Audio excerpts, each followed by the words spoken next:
जय हिंद मेरे प्यारे साथियों, आप सभी का स्वागत है आपके अपने ही YouTube channel Bihar board research centre Aurangabad पे। आइए आज हम अपने हिंदी के दिगंत भाग 2 का फर्स्ट चैप्टर का क्वेश्चन आंसर प्लस लेखक परिचय कर लेते हैं। लेखक के बारे में कुछ जानकारी ले लेते हैं, उसके बाद हम क्वेश्चन आंसर देखेंगे विस्तार से, एकदम सरल भाषा में। जो भाषा आपको समझ है उसी भाषा में एकदम हम बात करेंगे। तो आइए हम पहले बात कर लेते हैं लेखक परिचय के बारे में। तो फर्स्ट चैप्टर का नाम है हमारा श्रम विभाजन और जाति प्रथा। श्रम विभाजन और जाति प्रथा निबंध है। श्रम विभाजन और जाति प्रथा क्या है बाबू? निबंध है। इस निबंध के निबंधकार यानी कि लेखक हैं डॉक्टर भीमराव अंबेडकर। निबंध के निबंधकार कौन है? तो डॉक्टर भीमराव अंबेडकर हैं। तो आइए भीमराव अंबेडकर के हम संविधान निर्माता, संविधान के जनक के रूप में भी मानते हैं। भीमराव अंबेडकर को हम संविधान निर्माता के रूप में भी मानते हैं। उसके बाद हम इनका जन्म के बारे में जान लेते हैं। तो भीमराव अंबेडकर का जन्म 14 अप्रैल 1891 ईस्वी के महू मध्य प्रदेश के, फिर से एक बार याद कीजिए, भीमराव अंबेडकर का जन्म 14 अप्रैल 1891 ईस्वी में महू मध्य प्रदेश में, महू मध्य प्रदेश में हुआ था। कहाँ हुआ था बाबू? तो महू मध्य प्रदेश में हुआ था। इनके पिताजी का नाम, इनके माताजी का नाम भीमाबाई था। पिताजी के नाम रामजी सकपाल था। माताजी के नाम क्या था बाबू? तो भीमाबाई था। क्या नाम था? भीमाबाई, भीमाबाई। और पिताजी के नाम रामजी सकपाल था। क्या नाम था? रामजी सकपाल। पिताजी का क्या नाम था बाबू? रामजी सकपाल। इनकी पत्नी का नाम था रमाबाई। पत्नी का नाम क्या था? रमाबाई नाम था, रमाबाई। इनका विवाह 1906 ईस्वी में हो गया था। इनका विवाह बाबू 1906 ईस्वी में हो गया था। और विवाह होने के पश्चात, विवाह होने के 1 साल पश्चात ये मैट्रिक उत्तीर्ण किए थे। मैट्रिक उत्तीर्ण किए थे 1907 में। तो पहले विवाह हुआ था, उसके बाद मैट्रिक का एग्जाम दिए थे। तो मैट्रिक उत्तीर्ण किए थे 1907 में। 1907 में जब ये मैट्रिक उत्तीर्ण किए थे तो उसके बाद इनको वडोदरा नरेश के प्रोत्साहन में न्यूयॉर्क भेजा गया था। कहाँ भेजा गया था? न्यूयॉर्क। उच्चतर शिक्षा के लिए कहाँ गए थे बाबू? तो याद रखिएगा, न्यूयॉर्क गए थे। ऑब्जेक्टिव में हमेशा दे देता है कि उच्चतर शिक्षा के लिए कहाँ गए थे और किसके प्रोत्साहन में गए थे। तो किसके प्रोत्साहन में गए थे बाबू? न्यूयॉर्क। कौन भेजा था इनको? अभी हम आपको तुरंत बताए हैं। तो वडोदरा नरेश के प्रोत्साहन में गए थे। वडोदरा नरेश इनके मैट्रिक का जो रिजल्ट है बहुत अच्छा लाए थे। मैट्रिक में बहुत अच्छे मार्क्स से पास किए थे। तो उनसे मतलब प्रेरित होकर, उत्साहित होकर इनको कहाँ भेज दिए थे? न्यूयॉर्क भेज दिए थे। और न्यूयॉर्क के बाद फिर ये लंदन चले गए थे अपने शिक्षा के लिए। कहाँ चले गए थे बाबू? लंदन चले गए थे। कहाँ चले गए थे? लंदन। डॉक्टर भीमराव अंबेडकर जो हैं 3 व्यक्तियों से प्रेरित थे। जैसे कि हम और आप किसी न किसी व्यक्ति से प्रेरित रहते हैं, उसके मार्गदर्शन पे चलते हैं, वो जैसा कहता है वैसा करते हैं, सोचते हैं कि नहीं हम भी उसी की तरह बने। उसी प्रकार से भीमराव अंबेडकर जो हैं वो 3 व्यक्तियों से कहा थे प्रेरित थे। तो किस किस से प्रेरित थे बाबू? तो बुद्ध, बुद्ध से, कबीर से और ज्योतिबा फुले। बुद्ध, कबीर और ज्योतिबा फुले से। किन किन से थे? तो बुद्ध, कबीर और ज्योतिबा फुले। आपको ऑब्जेक्टिव में दे देगा कि बताइए कि इनमें से किन में इनमें से किन से भीमराव अंबेडकर प्रेरित नहीं थे। तो किन किन से प्रेरित थे? जब आपको ये याद रहेगा तो नहीं थे ही मार दीजिएगा आप आसानी से। तो किन किन से प्रेरित थे? तो बुद्ध, कबीर और ज्योतिबा फुले। बुद्ध, कबीर और ज्योतिबा फुले से प्रेरित थे। इनका कुछ प्रमुख रचना है बाबू, हम रचना के बारे में आप देख लेते हैं का रचना है इनका प्रमुख। तो देखिए भीमराव अंबेडकर के प्रमुख रचना, रचना में से भी कुछ न एगो दे देगा आपको। तो रचना है the caste in India, the caste in India, the caste in India, their mechanism, the caste in India, their mechanism, genesis and development, genesis and development, genesis and development, the untouchable, the untouchable. फिर से एक बार याद कीजिए, the caste in India, the caste in India, their mechanism, genesis and development, genesis and development, the untouchable, who are they, who are they, who are Shudras, who are they, who are Shudras, Buddhism and communism, Buddhism and communism, Buddhism and communism, annihilation of caste, annihilation of caste. और का है बाबू? Annihilation of cast आदि रचनाएं हैं। ये तो इतना है, ये है इतना जो है प्रमुख रचना है। इसके अलावा भी बहुत से रचना है भीमराव अंबेडकर का। तो हमको उतना ही जानना है जो मैट्रिक की परीक्षा में आपको आ सके, पूछ सके। तो उससे विशेष जान के क्या कीजिएगा, झूठों के बोझ बनाना है। अगर आपको बहुत अच्छे से पढ़ना है तो ठीक है, आप बाद में भी पढ़ सकते हैं भीमराव अंबेडकर के बारे में। मोटा मोटा किताब इन पे छपा हुआ है, वो भी पढ़ सकते हैं। तो मैट्रिक एग्जाम दे लीजिए, तो उसके बाद फिर कुछ दिन का गैप मिलता है, उसमें एकदम आराम से पढ़ लीजिएगा। तो अभी जितना जरूरी है उतना ही पढ़िए। उसके बाद देखिए एनिहिलेशन ऑफ कास्ट का हिंदी रूपांतरण, एनिहिलेशन ऑफ कास्ट का हिंदी रूपांतरण किए हैं ललई सिंह यादव। याद रखना बहुत जरूरी है बाबू, कौन किए हैं? Lalai Singh Yadav. Annihilation of caste का, देखिए एनिहिलेशन ऑफ कास्ट इंग्लिश में था, इसका हिंदी रूपांतरण कौन किए हैं? ललई सिंह यादव किए हैं। कौन किए हैं बाबू? ललई सिंह यादव। श्रम विभाजन और जाति प्रथा पाठ एनिहिलेशन ऑफ कास्ट से लिया गया है। श्रम विभाजन और जाति प्रथा, ये जो पाठ का शीर्षक है, ये जो पाठ है, कहाँ से लिया गया है बाबू? एनिहिलेशन ऑफ कास्ट से लिया गया है। तो ये सबसे वीवीआई इसको मानिएगा, इसको एकदम वीवीआई मान लीजिएगा कि एनिहिलेशन ऑफ कास्ट का है बाबू।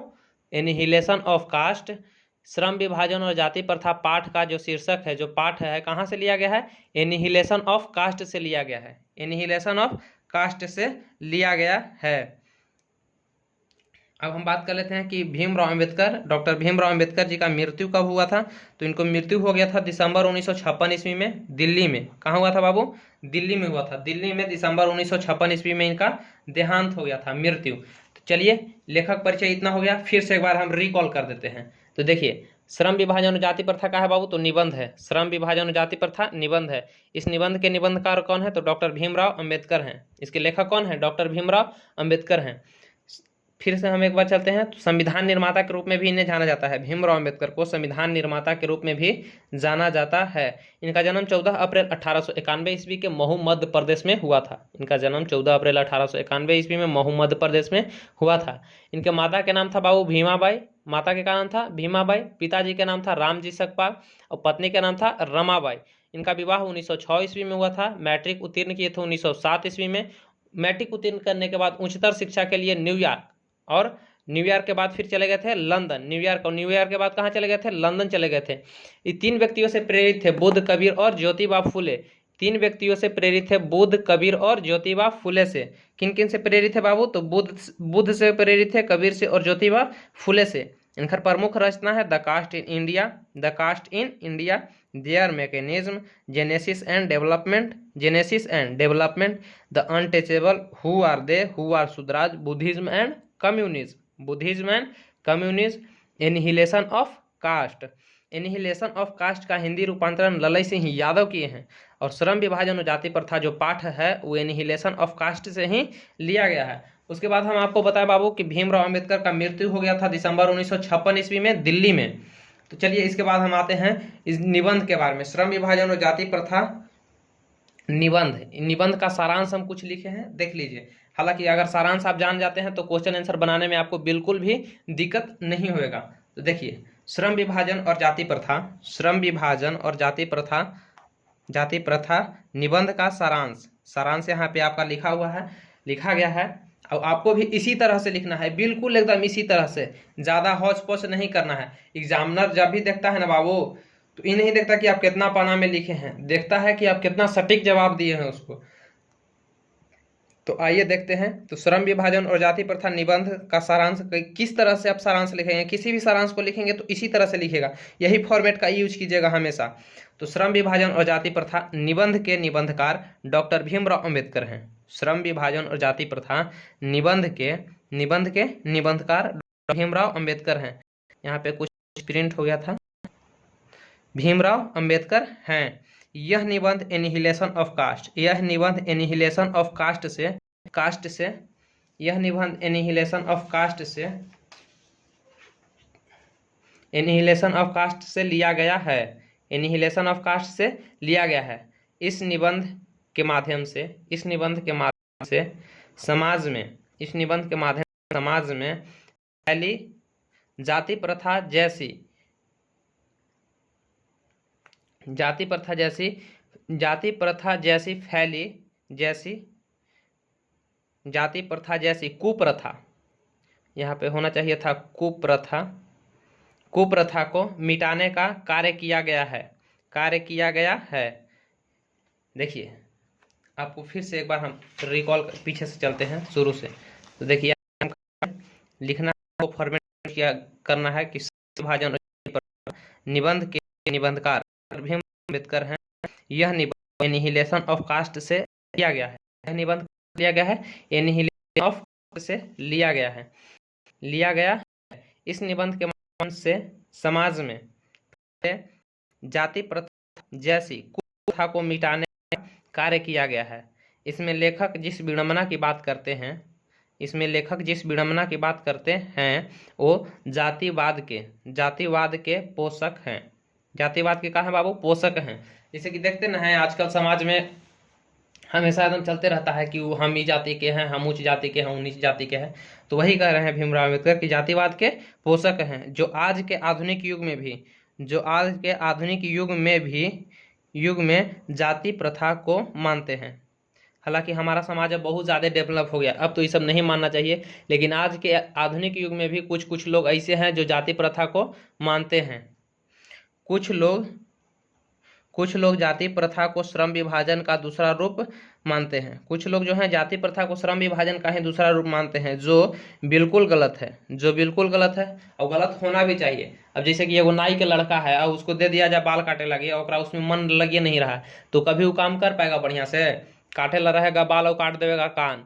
तो ये चलते रुचि के अनुसार काम होना चाहिए, न कि जाति के अनुसार काम होना चाहिए। और ये लेखक के लिए बहुत ही दुखद बात लगता है। तो देखिए आगे क्या कहते हैं कि अगर जाति प्रथा श्रम विभाजन है, यदि जाति प्रथा श्रम विभाजन है तो लोग अमीर गरीब की बात क्यों करते हैं? कह रहे हैं लेखक कि अगर जाति प्रथा श्रम विभाजन है तो लोग फिर अमीर गरीब की बात क्यों करते हैं कि तुम अमीर हो तुम गरीब हो। कहता है कि मानव जिस जाति में जन्म लेता है वह अपने माता पिता के पेशा यानी कि माता पिता के काम से बंध जाता है। यानी कि उसके पिताजी मोची हैं तो वो जूते सीना है, समझ रहे हैं ना? इस तरह के काम बहुत ही खराब है। अब जैसे कि ओकरा मोची है और वो पढ़े लिखे में बहुत तेज है, जैसे भीमराव अम्बेडकर खुद दलित परिवार से थे और पढ़े लिखे में एकदम तेज थे। उतना इंग्लिश आज हमको और आपको नहीं बोले आएगा जितना इंग्लिश फराटे दारू बोलते थे। संविधान निर्माता मैंने समझिए तो हम लोग के भगवान के रूप में है। अभी भी हर एक जगह ऑफिस में उनका फोटो रख के पूजा जाता है। तो देखिए बंध जाते हैं, चाहे उसमें उनकी रुचि, हम पहले ही बता दिए, चाहे उनकी रुचि हो, रुचि रहे चाहे नहीं, लेकिन वही काम उनको करना है तो करना है। तो विवश हो जाते थे, एकदम करना ही पड़ता था। तो हालांकि अब तो धीरे धीरे समाज में बहुत सुधार हो गया है, वैसा अब नहीं है। जाति प्रथा जन्म पर आधारित है। जाति प्रथा किस पर आधारित है बाबू? जन्म पर आधारित है। जबकि श्रम विभाजन हालांकि होना ही चाहिए रुचि पर। जाति के आधार पर होगा तो हमारा देश कभी विकास नहीं कर पाएगा, होना ही चाहिए रुचि पर।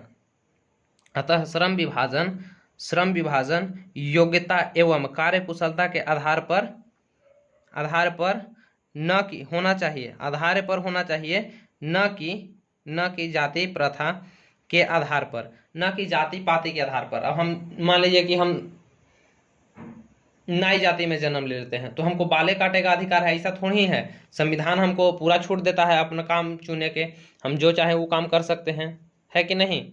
तो ये चलते लेखक कहते हैं कि सब बहुत ही गलत बात है, इससे समाज हमारा कभी विकसित नहीं होएगा। चलिए आगे देखते हैं। अब क्वेश्चन आंसर पे हम चलते हैं। कहाँ पे चलते हैं बाबू? क्वेश्चन आंसर, प्रश्न उत्तर पे। देखिए पहला प्रश्न कहता है कि लेखक किस विडंबना की बात करते हैं? विडंबना का स्वरूप क्या है? लेखक किस विडंबना की बात करते हैं? विडंबना का स्वरूप क्या है? तो लेखक जिस विडंबना की बात करते हैं, उत्तर है बाबू कि लेखक जिस विडंबना की बात करते हैं वो जातिवाद के पोषक हैं। क्या है बाबू? जातिवाद के पोषक हैं इस आधुनिक युग में भी। देखिए हम बोले थे ना कि आपको कि सारांश आप बढ़िया से जान लीजिएगा तो आपको क्वेश्चन आंसर बनाने में दिक्कत नहीं होएगा। तो लेखक जिस विडंबना की बात करते हैं वो जातिवाद के पोषक हैं। इस आधुनिक युग में भी जातिवाद के पोषकों की कमी नहीं है। विडंबना का स्वरूप यह है कि श्रम विभाजन कार्य कुशलता के आधार पर होना चाहिए, न कि जाति के आधार पर। अभी हम बोले ना कि कार्य कुशलता के आधार पर रहेगा तभी हम विकास कर पाएंगे, हमारा समाज विकास कर पाएगा, हमारा आने वाला पीढ़ी आगे विकास कर पाएगा, न कि जाति प्रथा के आधार पर होना। जाति पाति के आधार पर श्रम का विभाजन कभी होना ही नहीं चाहिए। चलिए हम आगे देख लेते हैं दूसरा क्वेश्चन। अब अगर आपको इसका नोट्स चाहिए तो व्हाट्सअप नंबर आप लोग के दे देते हैं, उस पर आपको मैसेज कर देना है, एक बार हाय हेलो हाय सर कर देना है और बोल देना है कि नोट्स चाहिए सर, तो आपको मिल जाएगा। पूरा हिंदी का नोट्स आपको मिल जाएगा।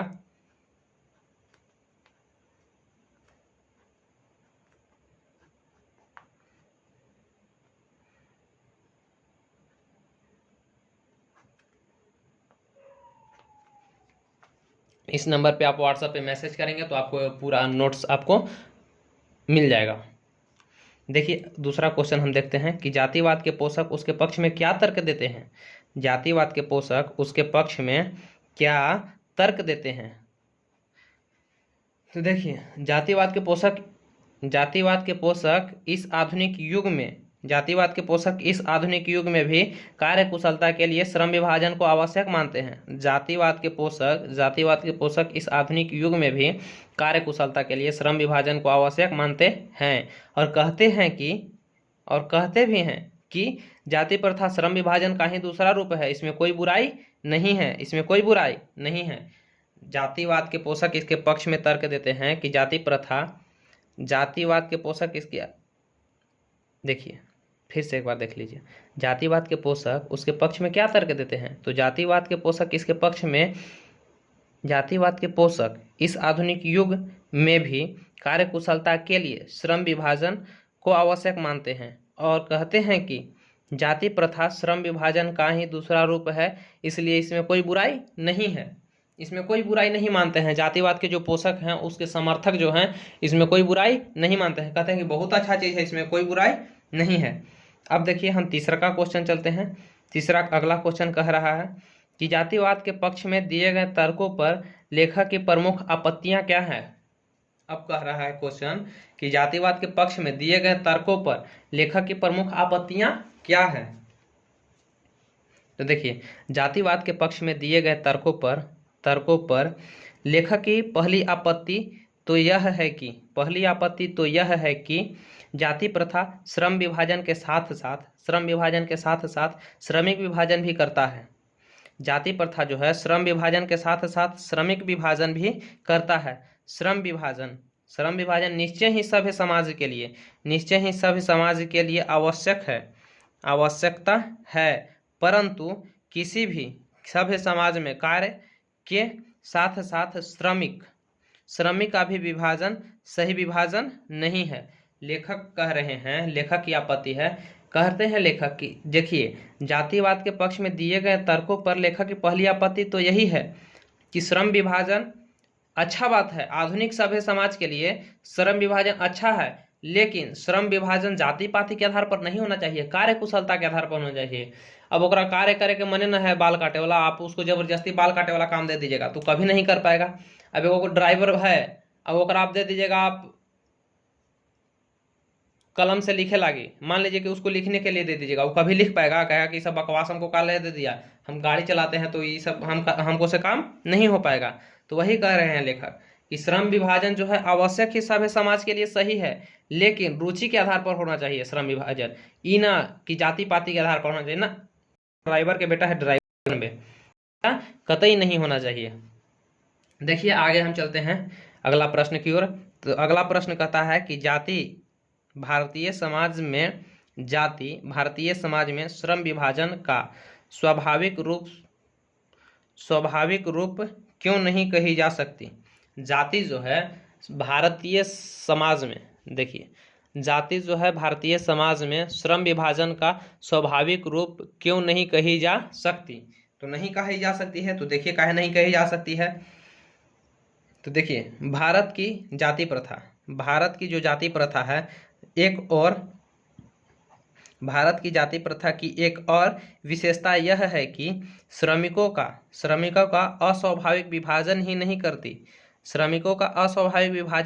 करती, बल्कि माने कहे के मतलब है कि अस्वाभाविक विभाजन तो करता ही है, बल्कि आओ क्या करता है। तो देखिए श्रमिकों को एक दूसरे के प्रति ऊंच नीच दर्शाता है, जो विश्व के किसी भी समाज में नहीं पाया जाता है।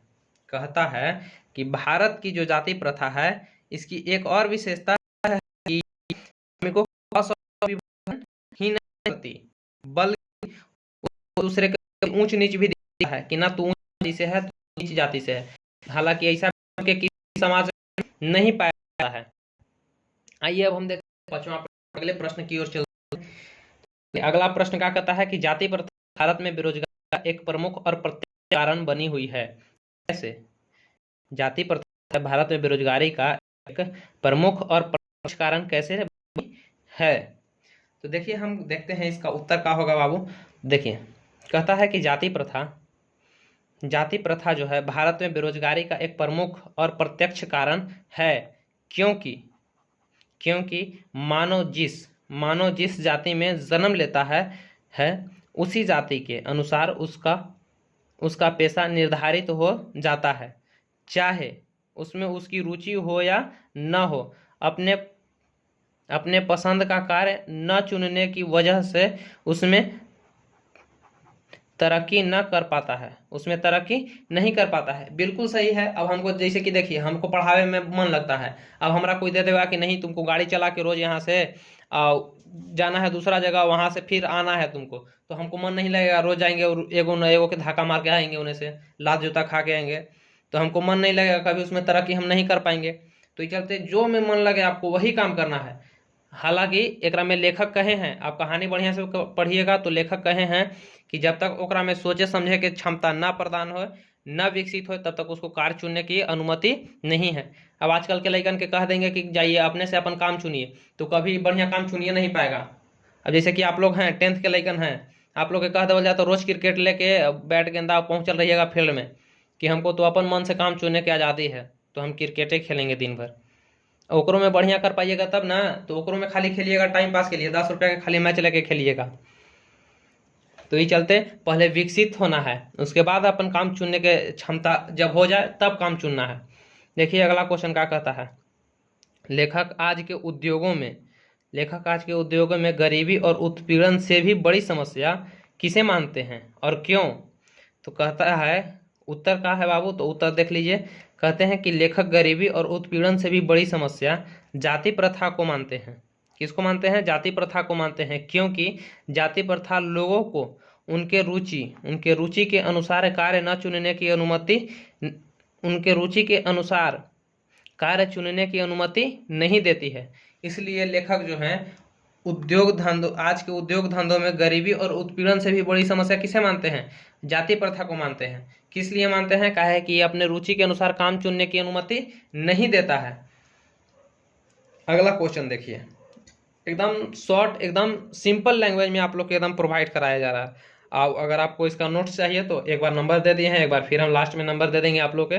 देखिए अगला क्वेश्चन क्या कर रहा है। अगला क्वेश्चन कर रहा है कि लेखक ने पाठ में किन किन प्रमुख पहलुओं से जाति प्रथा को हानिकारक प्रथा के रूप में दिखाया है।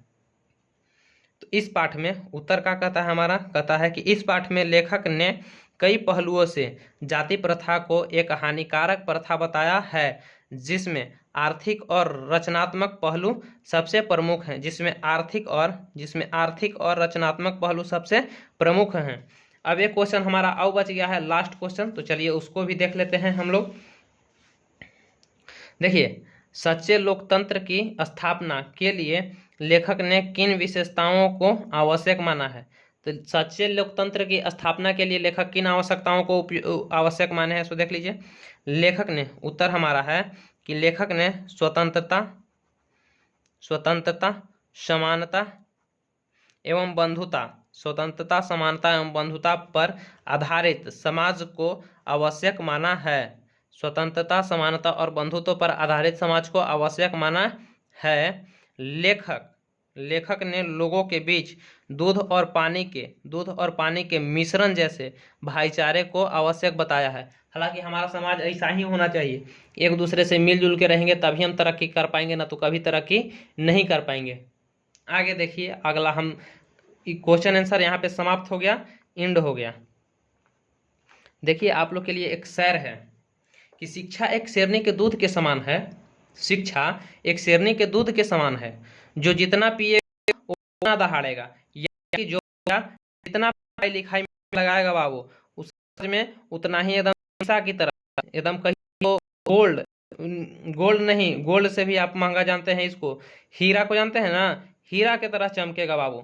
तो इसलिए शिक्षा, फिर से एक बार देखिए इसको, बहुत मैंने इसको ढूंढ के निकाले हैं। इतना अच्छा शेर है ये कि आप अगर इसको अपने जीवन में अमल कर लेते हैं तो आपको फिर आगे बढ़ने से कोई नहीं रोक सकता है। शिक्षा एक शेरनी के दूध के समान है। शिक्षा एक शेरनी के दूध के समान है, जो जितना पिएगा वो उतना दहाड़ेगा। यानी कि बाबू आप जितना समय दीजिएगा पढ़ाई लिखाई में, आपका रिजल्ट उतना ही बेहतर होगा।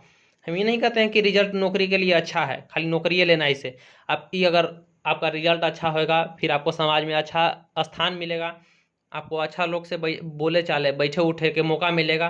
तो चलिए आज हम अपने फर्स्ट चैप्टर को समाप्त कर दिए हैं। और कमेंट में बताइए कि कैसा लगा, और कमेंट करके बताइए कि अगला चैप्टर को भी क्वेश्चन आंसर प्रोवाइड कराया जाए या नहीं, और कैसा लगा ना लगा आप कमेंट में बताइए। और हाँ, हम बोले थे कि लास्ट में फिर नंबर दे देंगे, तो नंबर देखिए, इन नंबर पे आपको मैसेज कर देना है। अगर पूरा नोट्स चाहिए, तो हिंदी का पूरा नोट्स चाहिए तो इस नंबर पे मैसेज कर दीजिए, व्हाट्सअप नंबर ही है। चलिए आज के लिए इतना ही। जय हिंद, जय